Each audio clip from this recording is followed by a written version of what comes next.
Gérald Darmanin a fait un long préambule pour affirmer son soutien indéfectible aux forces de l'ordre.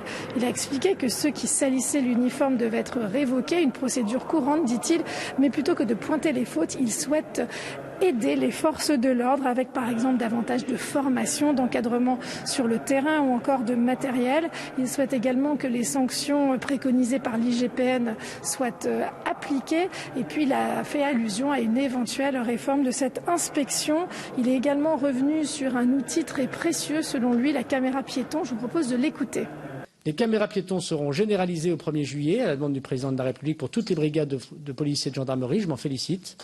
La proposition de loi sécurité globale permet d'ailleurs d'utiliser ces images pour le chef qui regardera le sujet, notamment l'EPJ qui est à l'intérieur du commissariat ou de la brigade de gendarmerie au retour de cette intervention. Et troisièmement, les véhicules de police, comme de pompiers d'ailleurs, pourront avoir dans le véhicule qui regarde la voie publique ces caméras qui permettront notamment d'avoir des meilleures vues et de surveillance de l'action de police. Les caméras, elles protègent bien évidemment les citoyens des accès tout à fait inacceptables de violence de la part des forces de l'ordre, mais elles protègent aussi les policiers qui, vous le savez, bien souvent sont blessés, vilipendés, insultés lorsqu'ils interviennent.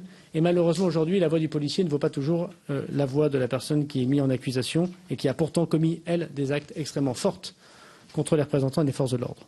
Les réponses de Gérald Darmanin étaient très attendues par les députés de l'opposition que nous avons interrogés. Je vous propose d'écouter Mathilde Panot, députée insoumise, et Olivier Marleix, député Les Républicains. C'était indispensable que le gouvernement et la majorité parlementaire réagissent après les manifestations extrêmement fortes qu'il y a eu ce week-end, avec 500 000 personnes dans tout le pays qui ont manifesté, qui montrent qu'il y a une opposition populaire à cette loi, et puis une opposition aussi d'organisations internationales, notamment de l'ONU, mais aussi de toutes les organisations de défense des droits humains dans notre pays, ou encore des syndicats de journalistes. Donc il était peut-être temps qu'ils s'aperçoivent qu'il y ait un problème.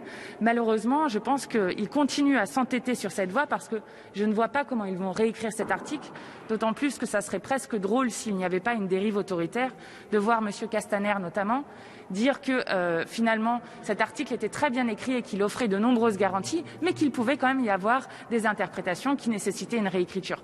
Donc on attend de voir, mais nous on continue de demander le retrait dans son entièreté de cette loi de sécurité globale. Sur l'article 24, je crois que le gouvernement a fait preuve d'une grande maladresse et dont il a du mal à sortir aujourd'hui.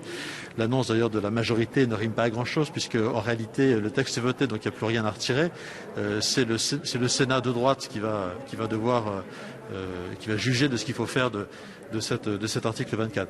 Je crois qu'en réalité, au-delà de cette péripétie, les manifestations importantes qu'il y a eu en France samedi dernier pour défendre les libertés révèlent un vrai malaise dans notre pays sur la façon dont le pouvoir emploie les forces de l'ordre.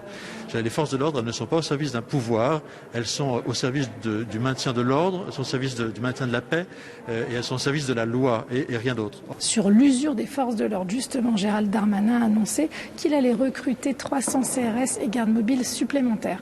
Concernant le tabassage du producteur de musique, le ministre de l'Intérieur a affirmé qu'il souhaitait que les personnes suspendues soient révoquées au terme du processus judiciaire. Il a été fait état du préfet l'Allemand, à son surprise, remis en cause par de nombreux députés. Gérald Darmanin lui a réitéré toute sa confiance. Il a aussi répondu à la députée insoumise Danielle Obono qu'il y avait un sujet concernant le racisme et qu'il fallait y travailler. En revanche, il a éludé ou esquivé certaines questions, notamment sur les Black Blocs ou encore le lien de confiance avec la population après de nombreuses interventions très contestées des forces de l'ordre.